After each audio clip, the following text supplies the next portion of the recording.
Hi, I'm Angela. I have a husband with bipolar 2 disorder, my kids have ADHD, and I myself have struggled with depression.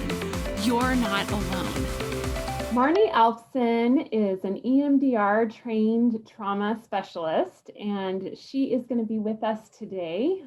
She has a private practice in Vancouver, Washington, and is a graduate of Western Seminary. She also has additional trauma training in story informed trauma therapy. Byron Keller is actually the founder and developer of this, and she actually got personal training from him. So that's really exciting.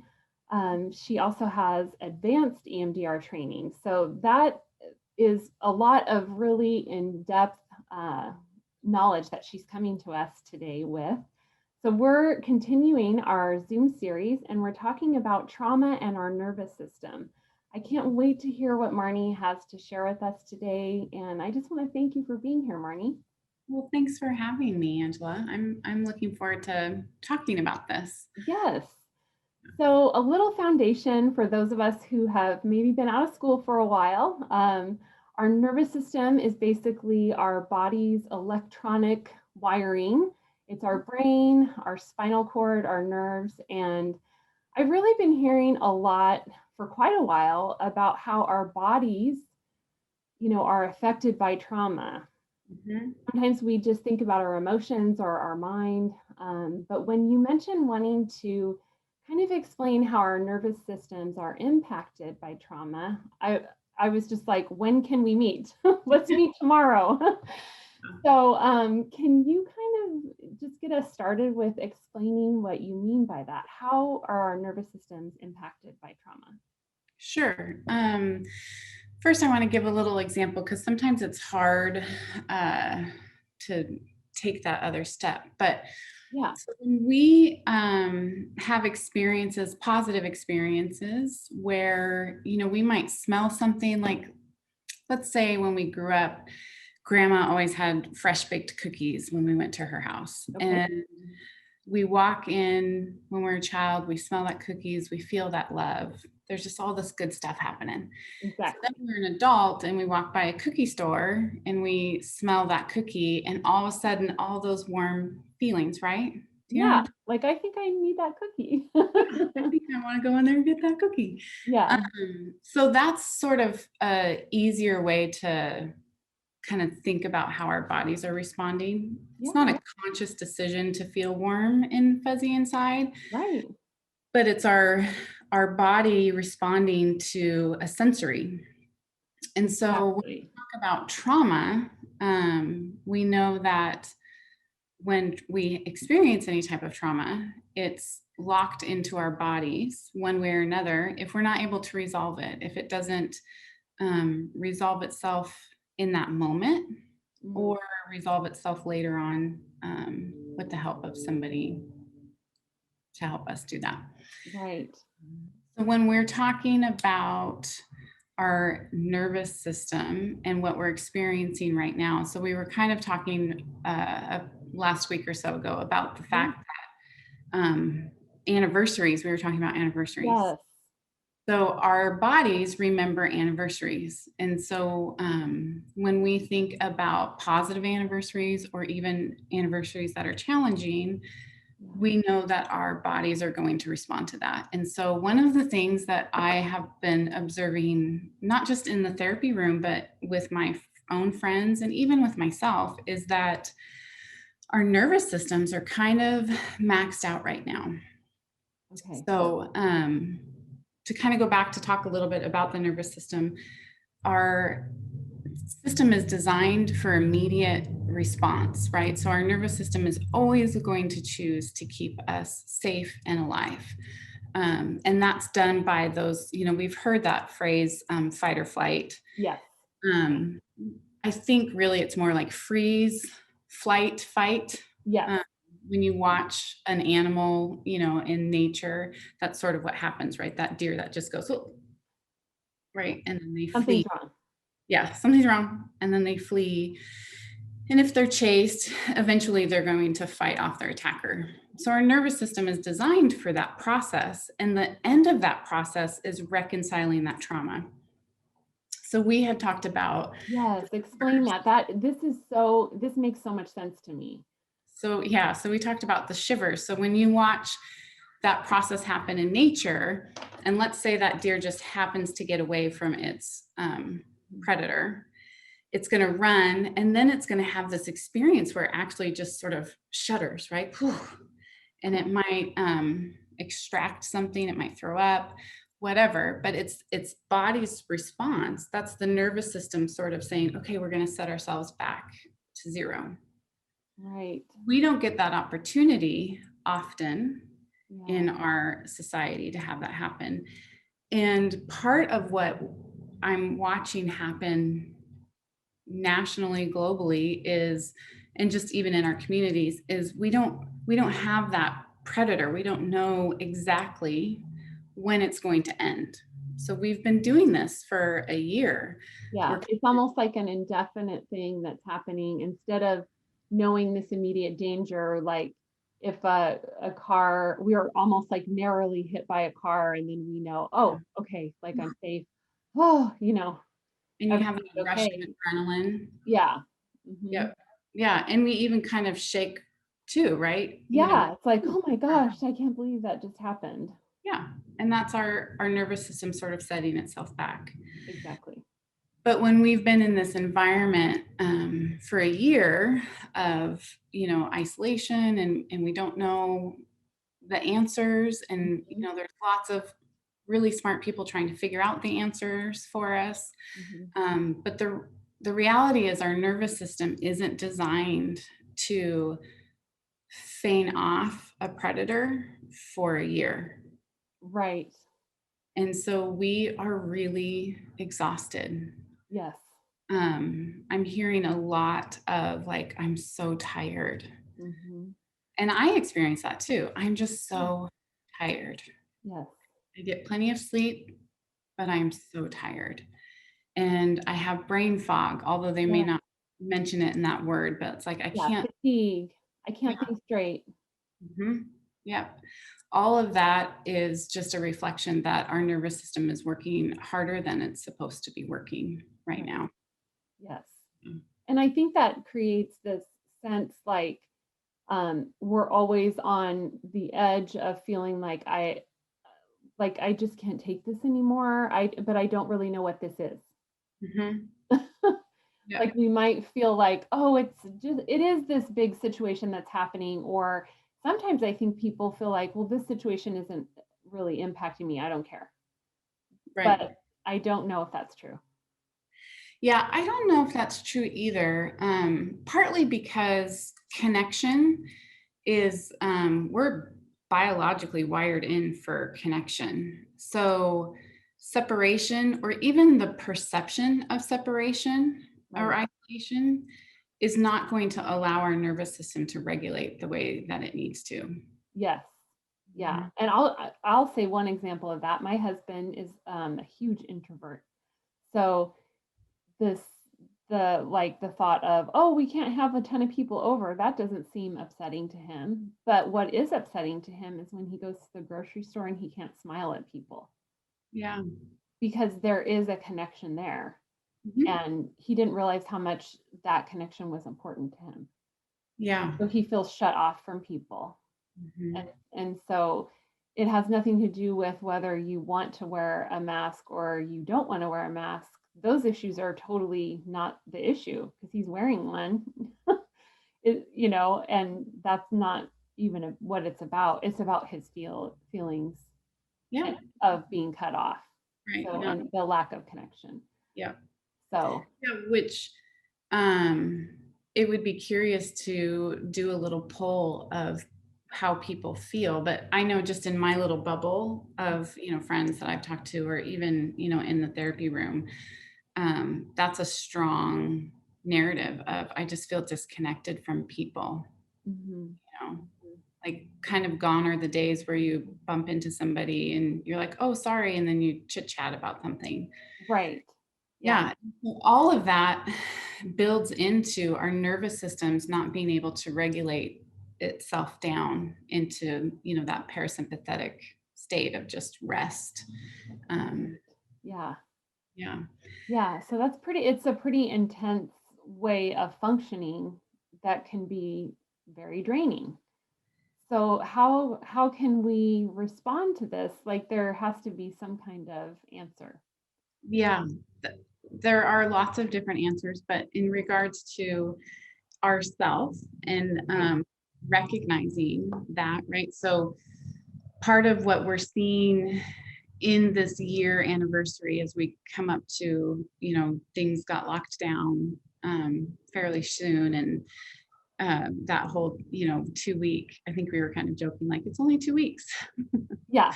Um, Just relax. It's fine. It'll just be a couple weeks. yeah. Um, And is 52 weeks. recognizing how that's impacting ourselves Mhm. and then also giving space for how it's impacting others. So, we anticipate, in the mental health community, we anticipate seeing a spike in domestic violence calls, possibly interactions with people, strangers in the grocery store, getting into it, parking lots. I mean, I've observed it myself watching a couple of people kind of get into a yelling match in a parking lot. Oh, And there's part of me that wants to walk over to them and be like, it's okay. Let's talk yeah. about this is happening, You're like, I'm a therapist. Let me help you. But like road rage, Yeah. so we're going to just see a spike in all of that kind of behavior, Mhm. as well as coping skills, that we've seen increase as well. But Right. one of the things, so here's the cool thing about the nervous system. We can help support it if we understand what's happening. So we've got this heightened stress hormones that have been pumping through us for the last year. Okay. And we need to be a little more conscious about creating that endorphin hormone. That's the hormone that gets released when we get to that shiver spot, right? So when we talk Okay. about Yeah. a near miss from a car and you're just like, "Ooh, gosh, okay," and Yeah. you feel that sort of like "Ooh" thing happen. Yeah. It's almost like a, okay. Yeah, you can take deep breath, right? Yeah. And that's a lot, just that idea of taking a deep breath. I can't tell you, myself included, like how many people say, I just wish I could take a deep breath. I just Mm, wish I could take a deep breath. yeah. So, helping ourselves being able to take a deep breath, we want to create experiences where we're encouraging that hormone to Okay. come into view. So one really great way to make that happen is doing something, some sort of cardio activity Mhm. that leaves you breathless. And so Okay. um, you don't have to be an athlete. You don't have to, sign up for a workout plan or Right. gym, but you're talking about 15 to 20 minutes max is needed to really get yourself to breathless. So you could do jumping jacks and push-ups. You could, do some brisk walking. If you've got a treadmill at home, do that. Walk outside when it's gorgeous. Yeah. So that experience of getting yourself to breathless helps that nervous system kind of come to its climax, so to speak, Mhm. and relax itself out. Okay. Yeah, Um, when we were talking about it before, I had started walking with my husband, mhm. and I was like, "Oh, good, like I'm on the right track." We're starting this habit again, and I had fallen off the wagon, so to speak, and then I was getting back on it, and then I had this experience of just feeling like this overwhelming anxiety. It was probably a day or two after we talked, and then I thought, "Oh, Marnie said get your heart rate up." So I just like took off outside and I just was like walking as fast as I could. And it was probably for like 20 or 30 minutes. And I just I just thought, okay, there's all this stuff. I know that that's there. It's not like it's going away because I'm taking this walk, but there it is. Right. I can't fix it all. So I just need to do this. And so I just went out and it really helped so much. And it seems like such a simple fix because people are always like, you should exercise. And sometimes we think of it in terms of, oh, like I'm exercising to lose weight or I should, or whatever. I think think about it in terms of you're giving yourself a gift so that you actually feel better, Yeah. and I don't really enjoy exercise, but walking is one thing that I do like. And so just going out and doing that, and then when I came back, I had that sense of like, okay, you Yeah. know, Yeah. You can kind of take that deep yeah, breath it's and just, it's gonna be fine. And I think you had also mentioned that it's not it being a one-time thing. Yeah, that helped then, but talk a little bit about the consistency. of doing the exercise. Yeah, just like having a habit of Yeah. something that you're doing. So, and you kind of spoke to that a little bit, like we cannot change our stressors, the things that are causing us stress in the world. Right. We don't have control over that, Mhm. but we can adjust how we're responding to the stressors. And so that consistent, and depending on the level of where our nervous system is at in our body, is going to be correlated to how much we need to do these extra things. Yeah. So, you could, for example, your walk, that's so great that you were feeling that anxiousness. You Yeah. went for a walk and it resolved it. But, in an hour, you might be right back at that anxiousness feeling. And Right. so going for a walk again, if that's plausible, that's great. Yeah. Um, but that's not always plausible. Like we can't always go Mhm. walking. And Yeah. so there are, there's other things like, believe it or not, belly laughing, being able to laugh with friends, in whatever capacity you're comfortable and able to do, but getting that really good laugh happening. And if sex is something that's enjoyable, sex is a great thing to release those endorphins and get that release. And so, or eating dark chocolate even Mhm. is a nice one. Although I don't know how much dark chocolate you would need to eat, but I would be willing to figure that out. Yeah. We could do a test. Test. I'll be a guinea pig. How much dark chocolate do I need? But all of those things are helpful. So creating in your day mixtures of that Yeah. is going to help just reduce that nervous system. And I don't want to leave out the fact that if a mood stabilizer, an anti-anxiety medicine is helpful too. Right. So I think that there's still a lot of stigma around that. But if I could say anything about that, we are in a state where we have never been before. We have been dealing with this for a year. And so if to make it through, that's something that's going to support you, Right. then I say go for it. Yeah. Like right now, this is about finding things that support our system in the healthiest manner possible. Exactly. And I just for me, I just started using this app called the Pause app, Mm. and it will like notify you. It's like it's time to pause, and it has different levels of like you can pause for a minute, you can pause for 3, for 5, and it's just a way to. It has like a calm voice on there, and it just has like you kind of like surrendering everything Mm. yourself, your situation, Yeah. other people, to God. And then it's just like, okay, that's enough for now. Like, Yeah. and you can move on. And I think there is a lot to be said for just that act of, for one, the pause, and then the other for realizing that it's not all on you. You're not, if you're feeling weighted down, you can kind of make that mental choice to turn it over to God. And that pause is pretty important for me.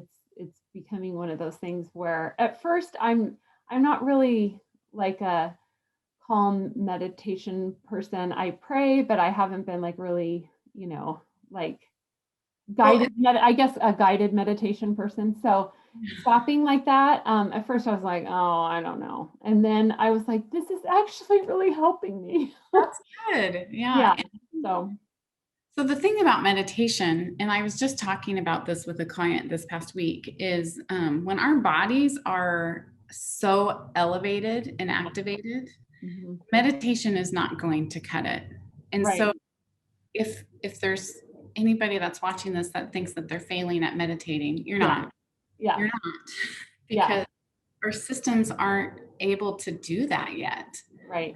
We could do it for maybe a minute. That's why I'm liking the minute. Yeah. And it goes back to that brain fog thing and trying to remember stuff. It's like we can do that for a minute, or reading, right? How many people have said, I love to read, but I can't even read a book right now. All of that is just a natural response to our nervous system being elevated longer than it's supposed to be, and trying to, because remember, our nervous system is going to do what it does to keep us safe, right? Alive. And so if that means it's as simple of just, a 1-minute meditation or something, that's it. And that's okay. That's enough. Yep. And I think there's like the expectation that we should be functioning at the level that we functioned before all of this happened. I remember someone commenting to me like, I don't know, is there something wrong with me? Like I can't this, and this. And I was like, are you expecting yourself to, be at this higher level? Like, this isn't, we're in a completely different situation. I thought it myself too, like, oh wow, I'm forgetting things. And, I don't think that it's time for me to start forgetting things. I'm 45. I feel like I shouldn't be at that point. We're not there yet. Yeah. Please tell me I'm not at that point. Yeah. So I think that also that sense of expectation on yourself, like what I even asked my husband the other night, what would you say to a friend if they were putting that on themselves? Just, would you say, give yourself grace, or, Yeah. Yeah. And I think we forget that we are still in a pandemic, and life is not the normal we knew before. And life's not going to be normal in that realm pre-COVID. But, we are going to eventually get to a new normal. But until then, we need to give ourselves some grace and recognize, I think I told a client once, it's like you're on a sinking ship and you're still expecting yourself to sit down and have dinner. Yeah. Even though the ship is around you, it's fine. I can do this. Like, no, our bodies are responding to what's happening around it and giving it permission to do that, instead of chastising our bodies or ourselves, right? Like, how come I can't just, do this or do that? How come I can't finish a task? How come every person that walks in front of me irritates me and I want to punch them in the face? Like, just being honest. Just being honest, like, okay. Just giving ourselves space and grace to go, okay, this is hard. Yeah. It's hard. We've been doing it for a year. Right. And if you've already even had difficult things going on prior to this happening, then that's just going to multiply it. Right. It intensifies it. Right. Yeah. So is there anything that you would say, just in closing, that you would recommend, just as we are coming up on the anniversary of kind of the shutdown and approaching this, because people might not realize that there is like that ramp up for an anniversary, and what would you say would be the most helpful during this time? I think a little bit what we were just talking about, but doing something that actually acknowledges how hard this is.